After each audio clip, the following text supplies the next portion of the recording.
l'alpha et l'oméga.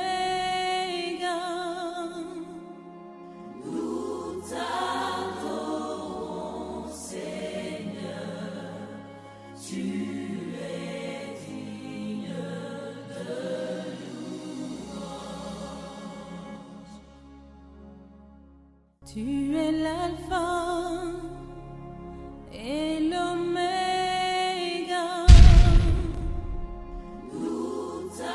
Gloire à Dieu. Nous vous saluons dans le nom du Seigneur Jésus de Nazareth. Je suis le pasteur Cassie et bienvenue à notre séance d'enseignement, cette série qui nous parle des dons spirituels. Nous parlons aujourd'hui d'une série d'enseignements qui a commencé depuis 3 mois. Et pour ceux qui nous suivent maintenant, peuvent récupérer les premiers enseignements dans les bacs de beaucoup en plus qui se trouvent à Boissy-Saint-Léger au 11A, avenue Charles de Gaulle, au premier étage, à la porte à droite. Nous avons dans les bacs tous les enseignements qui ont été précédemment enseignés sur les lois de l'esprit. Aujourd'hui, nous parlerons des dons spirituels. Quand on parle de dons spirituels, on parle de la personne de l'Esprit de Dieu, parce qu'il est le seul mandataire, le seul propriétaire de ces dons. Aucune personne ici ne peut posséder ces dons ici terre. C'est que l'Esprit qui l'use de sa bonté, de sa grâce pour pouvoir fonctionner, pour pouvoir travailler, pour pouvoir opérer au travers des canaux que nous sommes selon son bon plaisir d'utiliser les dons spirituels. Et nous voyons dans la Bible, dans le livre dans la lettre aux Corinthiens, dans 1 Corinthiens chapitre 12, à partir du verset 4, il dit précisément, il y a diversité de dons, mais le même esprit. Diversité de ministères, mais le même Seigneur. Diversité d'opérations, mais le même Dieu qui opère tout en tous. Amen. Et voici que quand vous sautez ce verset, vous arrivez par exemple au verset 11. Il parle un peu de l'affectation des dons, de la manifestation des dons, des 9 dons spirituels, en passant par le don de la sagesse, le don de la parole de connaissance, le don de foi, et en descendant sur les dons de miracles et les dons des guérisons. Il y a 9 dons au préalable, 9 dons précisément dans ce chapitre 12 au verset 11 qui ont été relatés. Mais avant de manifester ces dons, avant de pouvoir opérer ces dons, il est important que l'Esprit de Dieu voit en nous, ou bien jauge en nous la possibilité de s'investir dans ce canal que nous sommes pour pouvoir se manifester. On ne peut pas déverser sa soupe dans un verre sale. On ne peut pas déverser sa soupe dans un plat sale. C'est important que nous puissions nous laver, nous purifier, afin de pouvoir être utilisés par le Saint-Esprit. Quand vous repartez en Romains chapitre 12, à partir du verset 1er, Paul nous exhorte et Paul dit, bien-aimés, je vous exhorte par les compassions de Christ à offrir vos corps en sacrifice vivant, saint et agréable, ce qui fera de vous un culte raisonnable. Mais il continue et puis il dit de ne pas nous conformer au siècle présent. Oui, il ne faut pas que nous conformons au siècle présent. De ne pas plus ou moins utiliser les lois de ce siècle, en d'autres termes, de ne pas nous laisser assujettir par les passions de ce monde, que nous puissions plus ou moins être renouvelés par le renouvellement de notre intelligence, afin que nous puissions, nous, enfants de Dieu, discerner ce qui est bon, parfait pour nous. Alléluia. Alors, il y a des lois, il y a des principes. Lorsque nous voulons être utilisés par une divinité quelconque, il y a des principes à acquérir, ou bien des principes dans lesquels nous devons nous conformer. Et ces principes-là, ça s'appelle des lois de la personne. C'est ces conditions pour pouvoir être utilisées. Ça s'appelle des conditions, ça s'appelle des principes, ça s'appelle des lois, ça s'appelle des convictions. Vous voyez, comme toi et moi, nous avons des convictions. 2 personnes ne peuvent pas marcher ensemble si on n'a pas entendu au préalable. Il faut mettre par exemple notre conviction, nos principes, notre formalité ensemble. Nous devons savoir si oui ou non nos lois, nos principes convergent ensemble. Sinon, il sera difficile d'opérer ensemble quelque chose. Alors le Saint-Esprit, c'est pareil. Tu ne peux pas être élément du Saint-Esprit ou être utilisé par le Saint-Esprit ou avoir une vie de l'Esprit et avoir l'approbation du Saint-Esprit sans que ces caractères ne puissent être incarnés en toi ou bien tu ne puisses pas te soumettre à ces caractères. Dans le livre de Galates chapitre 5, verset 22, il a dit ceci, que le fruit de l'esprit, il dit c'est l'amour, c'est la foi, c'est la bonté, c'est la bienveillance. Voici, il y a 9 fruits de l'esprit. Nous le lirons dans le livre de Galates chapitre 5. Je veux dire ceci, qu'avant de pouvoir être utilisé par l'esprit pour ces dons spirituels, il est important que nous puissions nous familiariser ou bien nous soumettre à ces lois qui sont la loi de l'amour, la loi de la foi, la loi de la liberté, la loi du silence. Voici des prisons de la loi de la bienveillance, de la bonté. Voilà des lois, voilà des caractères, des principes que l'Esprit de Dieu a disposés pour nous, libre à nous de pouvoir nous mettre, de pouvoir obéir, libre à nous de ne pas obéir. Il ne force personne, il ne te force pas, il ne me force pas, mais il te demande simplement si tu estimes que tu puisses vivre dans le royaume de Dieu et puis jouir des conséquences de l'héritage du royaume. Il est important que tu puisses te soumettre aux principes de loi de la vie de l'esprit décrit en Galates chapitre 5 à partir du verset 22. Et ça, c'est important pour toi et pour moi. Aujourd'hui, il y a 9 fruits de l'esprit. Vous allez compter avec moi. 9 fruits de l'esprit en Galates chapitre 5 verset 22. 9 fruits de l'esprit. Il y a aussi 9 dons spirituels. C'est comme ça. Le diable a ses dons spirituels. Le diable voit, le diable parle, le diable peut te donner des choses, ce n'est pas une bénédiction. Le diable peut t'offrir des opportunités. Alléluia. Le diable aussi a ses agents séducteurs. Il s'appelle le séducteur. Mais le diable, avec ses dons spirituels, diffère des dons spirituels du Saint-Esprit. Pourquoi? Parce que quand vous regardez, Paul fait la différence. Quand vous remontez en Galates chapitre 5 au verset 19, il dit les fruits, il parle de lait, L-E-S, les fruits de la chair sont évidentes. Il parle de l'impudicité, de la jalousie, de l'immoralité, et j'en passe. Mais quand vous descendez au verset 22, il dit le fruit de l'esprit, et puis il cite plusieurs principes du fruit de l'esprit, plusieurs lois du fruit de l'esprit, parce que c'est les principes de l'esprit qui en font son caractère. Vous savez, lorsque vous vous soumettez à des principes de loi, des principes de vie, ça reflète votre caractère. Dites-moi avec qui vous marchez, mais dites-moi ce que vous faites dans la vie, je vous dirai votre caractère.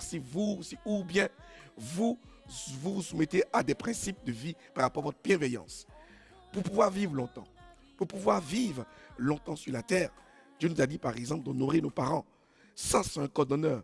Le code d'honneur, il faut honorer ton père et ta mère afin que tu aies de longue vie sur la terre. Je le Seigneur, afin que tu puisses jouir des principes du royaume dans les lieux célestes, dans les lieux élevés. Il est important que tu puisses te soumettre aux principes de l'Esprit de Dieu, aux principes des lois relatées en Galates chapitre 5, verset 22, au fil de me répéter. Alors allons-y plus loin. En Romains chapitre 12, il parle des dons spirituels. Il y en a 9 dons spirituels, il y a 9 fruits de l'esprit. À chaque fruit de l'esprit est attribué un don spirituel. C'est en cela qu'on voit la différence entre le diable, les œuvres du diable et la puissance de Dieu. Tu ne peux pas dire que tu as un don spirituel, que tu manifestes la guérison s'il n'y a pas l'amour en toi.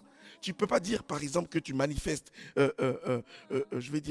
tu manifestes la parole de connaissance ou le discernement des esprits si tu n'as pas la tempérance ou la maîtrise de soi.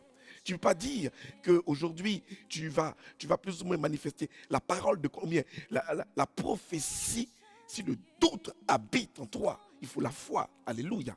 Il est important que par la foi, tu saches que l'Esprit de Dieu parle en toi. Par la foi, tu sais que l'Esprit de Dieu veut faire une diversité de langues en toi. Par la foi, tu vas savoir que l'Esprit de Dieu puisse interpréter ce qui est sorti de ta bouche.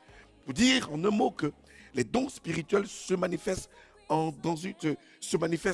le même corps, mais c'est le Saint-Esprit qui en est le seul dispensateur.